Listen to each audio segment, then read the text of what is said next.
Bonsoir à toutes et à tous, bienvenue dans cette nouvelle édition.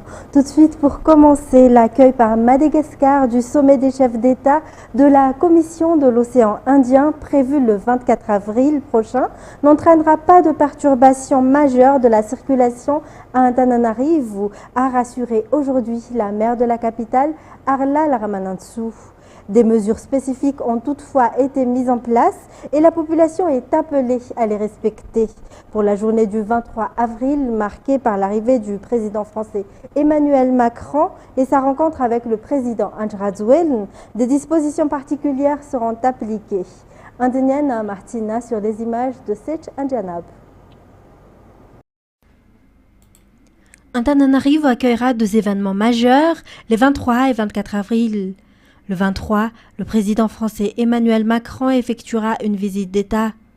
Pour des raisons de sécurité, des mesures ont déjà été établies concernant la circulation dans la capitale, comme l'a indiqué ce jour la maire Arla Laramanantsoa. En revanche, aucune perturbation importante n'est attendue pour la journée du 24 avril, date de l'ouverture officielle du sommet des chefs d'État de la COI. Seules des mesures temporaires seront mises en œuvre selon les précisions. À cette occasion, la maire a lancé un appel à la population tananarivienne afin de faire preuve de solidarité et de respecter les consignes émises par la commune urbaine d'Antananarivo dans le but de préserver l'ordre public et la propreté de la ville. Ces deux grands événements, les festivités de Pâques et l'accueil des hautes personnalités, seront accompagnés de campagnes de sensibilisation continue afin de maintenir l'ordre et la discipline dans la ville, a réaffirmé la maire.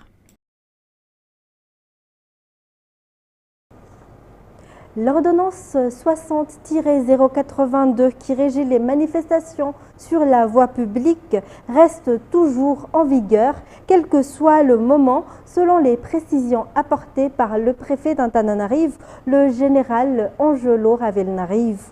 Ainsi, toute manifestation nécessite autorisation délivrée par les instances compétentes.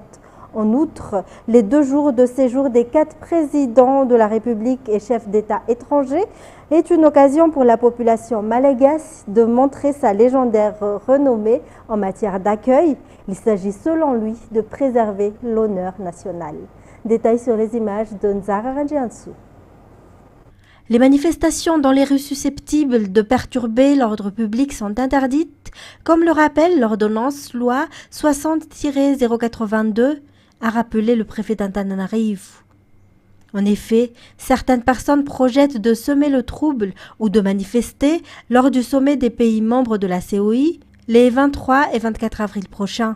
Les forces de l'ordre se préparent déjà pour y faire face, selon le général Angelo Ravelnarivo, préfet d'Antananarivo. Tous les risques potentiels ont été analysés, a-t-il souligné. Par ailleurs, aucune demande d'autorisation de manifestation n'a encore été déposée auprès de la préfecture, selon ce responsable. Quoi qu'il en soit, des dispositifs de sécurité sont d'ores et déjà mis en place avant, pendant et après l'arrivée des 4 chefs d'État à Madagascar. Le préfet d'Antananarivo appelle par ailleurs toute la population malgache à faire preuve d'unité et de sens de l'accueil. Il insiste sur le fait qu'il y va de l'honneur de la nation. Toujours dans le contexte du prochain sommet, l'accueil des invités est une responsabilité partagée et il s'agit de préserver l'honneur national. Ainsi, chacun apporte sa pierre à l'édifice. L'accueil des invités n'est pas seulement du ressort de l'État. Dans cette optique, le secteur privé apporte également sa contribution et renforce sa collaboration avec l'État.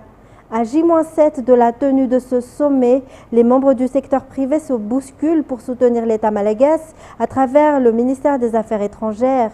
Aujourd'hui, 3 conventions de partenariat ont été signées entre le ministère des Affaires étrangères et 3 autres entreprises dans le secteur du transport, de l'assainissement et de l'hygiène, ainsi que dans le secteur des boissons. Signatures qui ont eu lieu au siège du MAE à Noussi. Tous ont réitéré leur engagement à faire du sommet de la COI un événement d'envergure pour l'honneur du pays. Plus d'explications. Le partenariat que nous entérinons cet après-midi n'est pas une simple formalité. Il s'agit d'un engagement mutuel, d'une vision partagée pour relever ensemble des défis auxquels nous sommes confrontés, surtout pour saisir des opportunités d'un avenir meilleur. En effet, l'organisation d'un événement de portée internationale comme le sommet de la COI représente un défi majeur et nécessite non seulement une planification minutieuse, une logistique rigoureuse, mais également une coordination sans faille entre l'État et ses partenaires. Il s'agit d'un partenariat qui, au-delà des enjeux immédiats, jettera les bases d'une collaboration durable entre nos institutions, nos entreprises et nos citoyens pour tout événement que Madagascar va organiser dans le but de son rayonnement sur la scène régionale et internationale. Une capitale propre, c'est le défi que s'est fixé la commune urbaine d'Antananarive. Une vaste opération de nettoyage et d'aménagement urbain est en cours dans plusieurs quartiers de la capitale.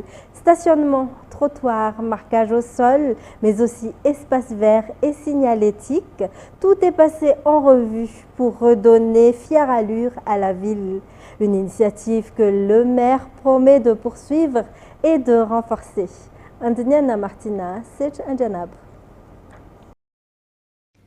Depuis plusieurs jours, la commune urbaine d'Antananarive multiplie les actions de réaménagement, organisation des marchés, réhabilitation des voiries, entretien des jardins publics, nettoyage des rues, remise en état des marquages au sol et passages piétons ou encore retrait des affiches.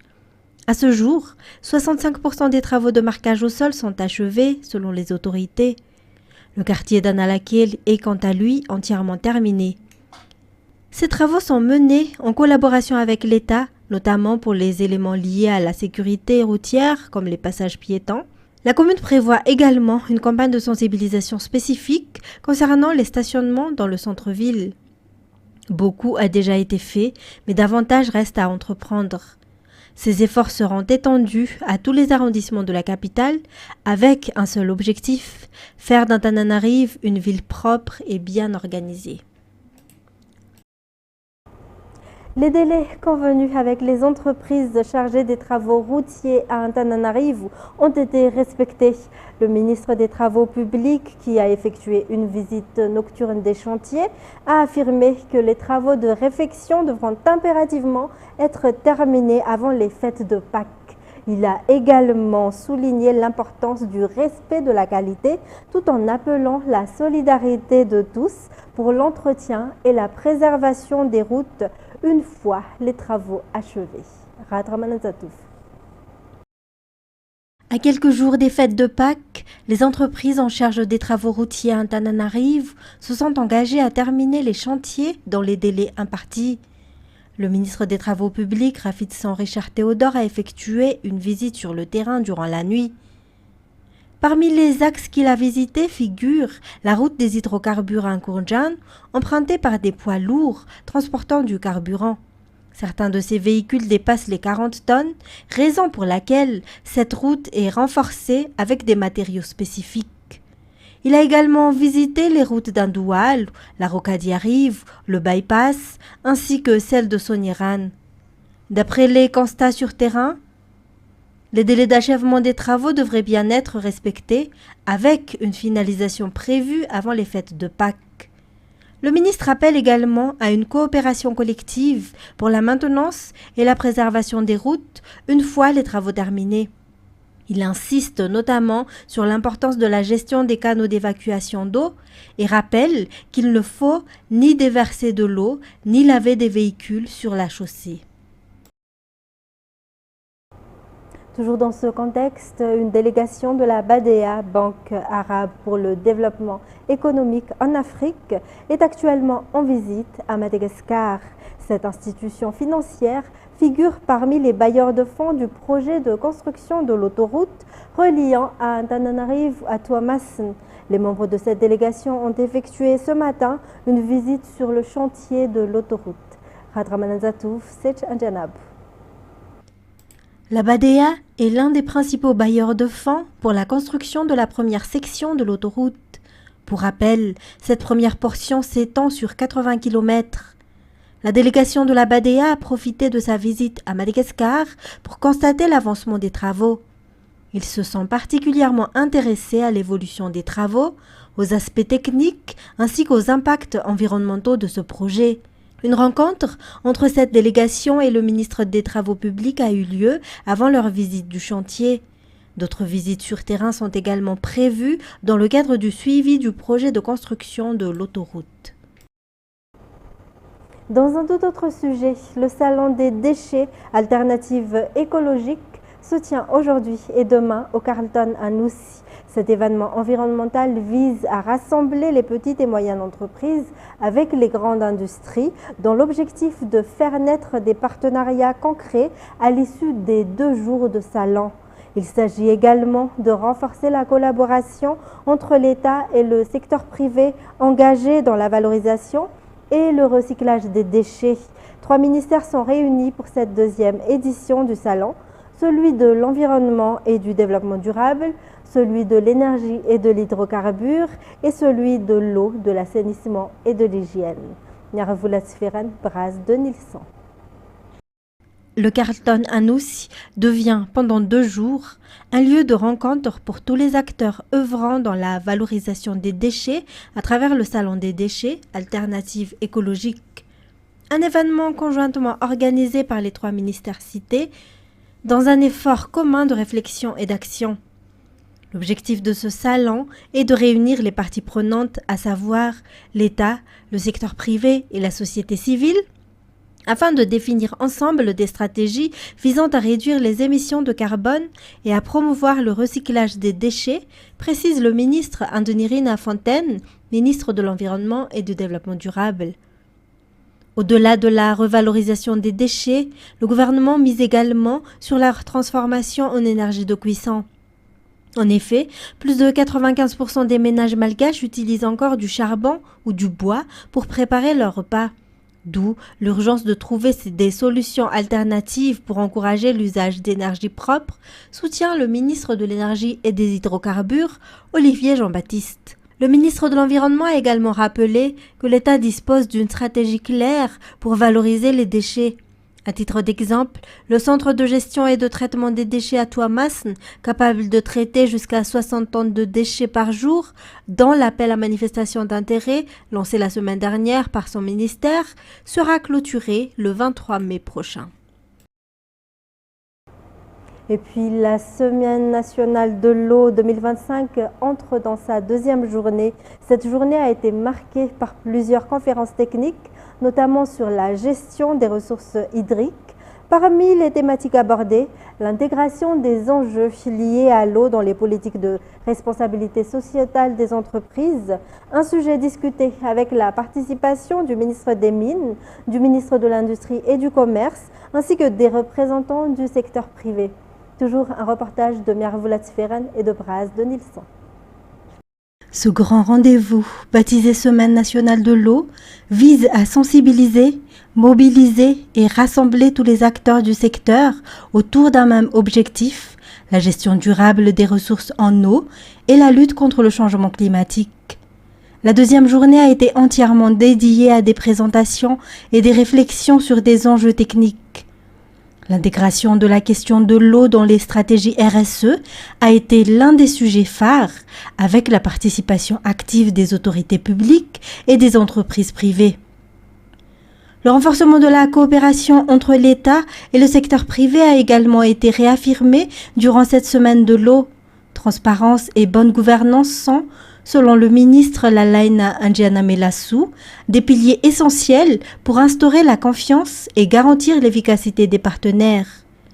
Outre la thématique RSE, plusieurs autres sujets ont été traités, notamment les opportunités de projets dans le secteur de l'eau, de l'assainissement et de l'hygiène, les métiers liés à l'eau, les approches intégrées de gestion des ressources hydriques à Madagascar ou encore les systèmes de gouvernance et de suivi-évaluation dans le secteur WASH.